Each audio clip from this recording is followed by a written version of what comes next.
नमस्ते, मैं हूं संजय दीक्षित और आप देख रहे हैं दी जयपुर डायलॉग्स। चैनल को सब्सक्राइब करके बेल आइकॉन दबा दें और याद रखें ये है हमारी लेटेस्ट मर्चेंडाइज उग्र हनुमंत, और इसको आप क्रय कर सकते हैं, ख़रीद सकते हैं। हमारे डिस्क्रिप्शन में जाकर लिंक क्लिक करें मर्चेंडाइज का और वहाँ से आप इसको भी ले सकते हैं। देखिए, राहुल बाबा जो है वो हम ये कह सकते हैं आपको निश्चित रूप से कि उनको अपनी एक OTT प्लेटफॉर्म अलग से बना लेनी चाहिए। और जिस तरह से अनिल कपूर ने अपनी जो सेलिब्रिटी राइट्स है, पर्सनैलिटी राइट्स है, उनको प्रिजर्व करवाया है और उनको सुरक्षित करवाया है कोर्ट में जाकर, वैसे उनको करवा लेना चाहिए।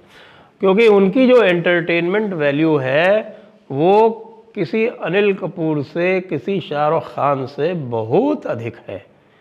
क्योंकि उनके जो पेटेंटेड डायलॉग्स हैं, जिनको लोग सुन सुनकर बार बार आनंदित होते रहते हैं, वो इतने सारे हैं कि मुझे लगता है कि उन्हें निश्चित रूप से ये कार्य तो कर ही लेना चाहिए। कि अब लेटेस्ट क्या है भाई? अब लेटेस्ट ये है कि हमारे राहुल गांधी जी ने यह फरमा दिया है कि भाई ये जो MP वगैरह जो है, चाहे वो ऑपोजिशन के MP हों और चाहे वो रूलिंग पार्टी के MP हों, वे सब बिल्कुल नाकारा, निष्क्रिय हैं और वो किसी कार्य के नहीं है, कुछ नहीं कर सकते। जैसे कि मंदिर में मूर्ति।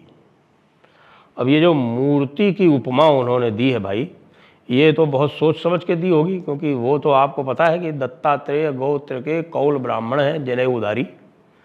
तो जनेऊधारी ब्राह्मण, कौल गोत्र का कौल ब्राह्मण दत्तात्रेय गोत्र का निश्चित रूप से ये तो जानता ही होगा कि भाई मूर्ति की क्या महत्ता है सनातन धर्म में। नहीं जानता तो फिर मैं कह नहीं सकता, लेकिन यहाँ तो उन्होंने साफ साफ भाई मूर्ति को अपमानित कर दिया है।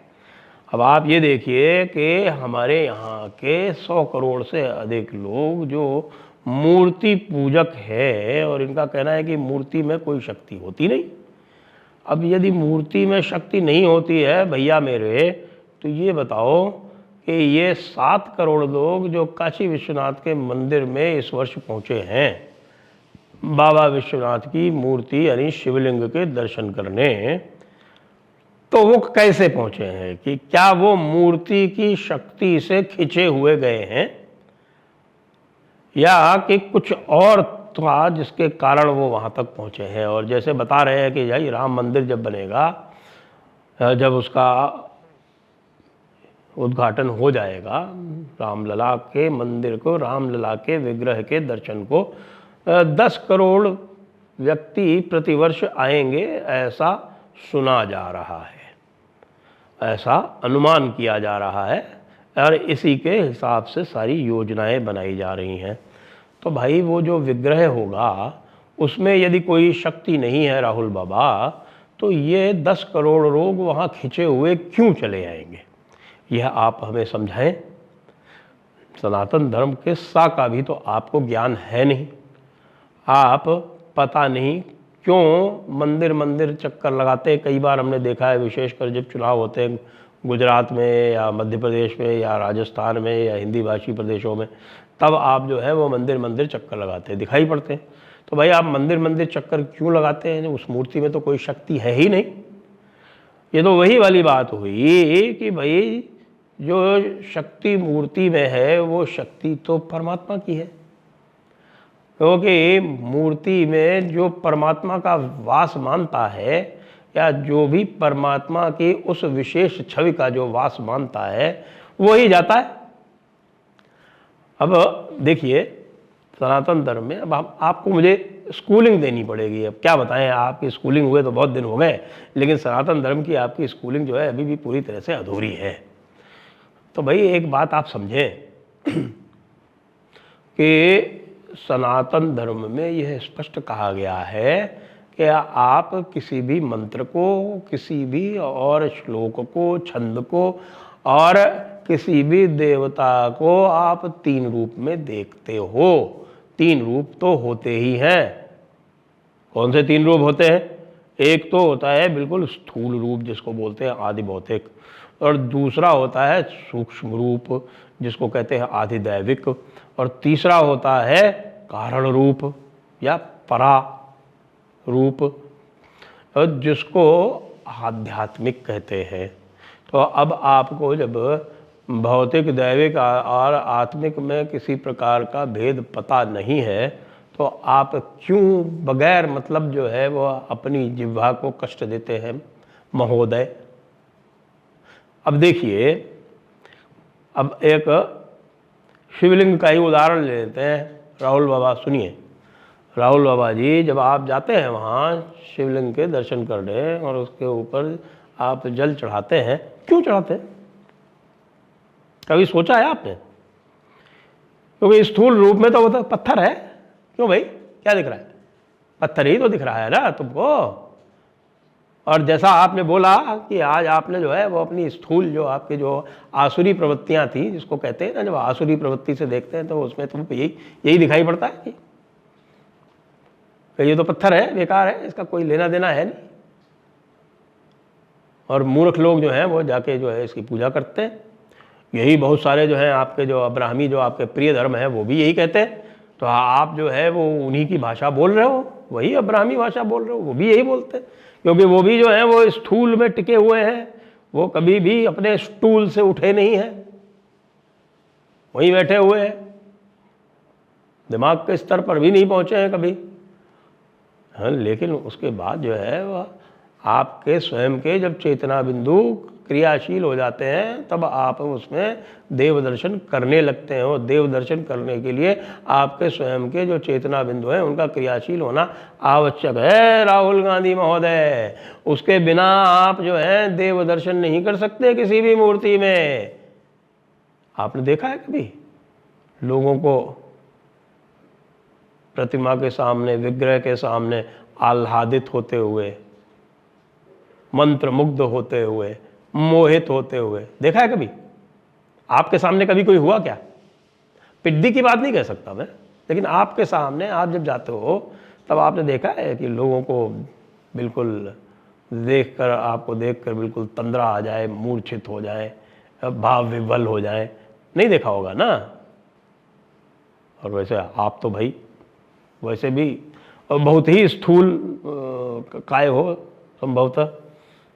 अब स्थूल काय का मतलब जो है मोटा नहीं होता, स्थूल का मतलब होता है ग्रॉस। आप तो ग्रॉस स्टेट में हो तो आपको देख के तो वैसे भी कौन भाव विवल होगा, तो विग्रह को देख के क्यों हो जाता है भाई, ये बताइए? क्योंकि उनको विग्रह को देखकर उनके चेतना बिंदु क्रियाशील हो जाते हैं। क्योंकि भगवान जो है उसके पास यह शक्ति है कि वो अपने को किसी भी रूप में दिखा सकता है। ये भगवान के पास है शक्ति। अब ब्राह्मी वाले जो हैं वो इस शक्ति को नहीं मानते, वो कहते हैं कि नहीं ये शक्ति नहीं है। अब भाई इनको कहाँ से पता चली? हमें तो पता है, हम तो देख ही रहे हैं, हम देख के आनंदित भी हो रहे हैं, भाव विह्वल भी हो रहे हैं, रोमांचित भी हो रहे हैं। और उसके बाद फिर वो एक आध्यात्मिक शक्ति है। तो अब देवता के दर्शन आपने शिवलिंग में कर लिए आपने।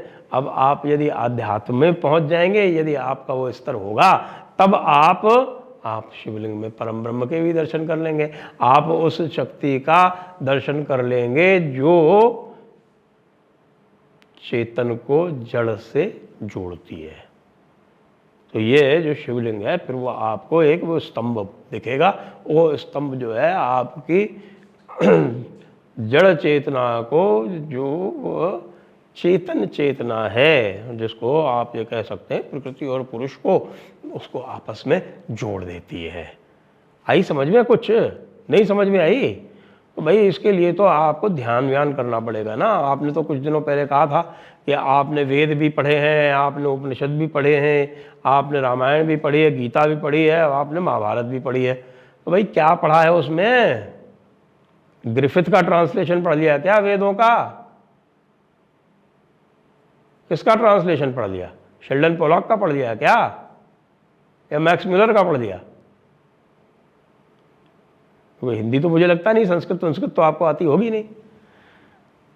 तो मूर्त किसे कहते हैं समझते हैं आप?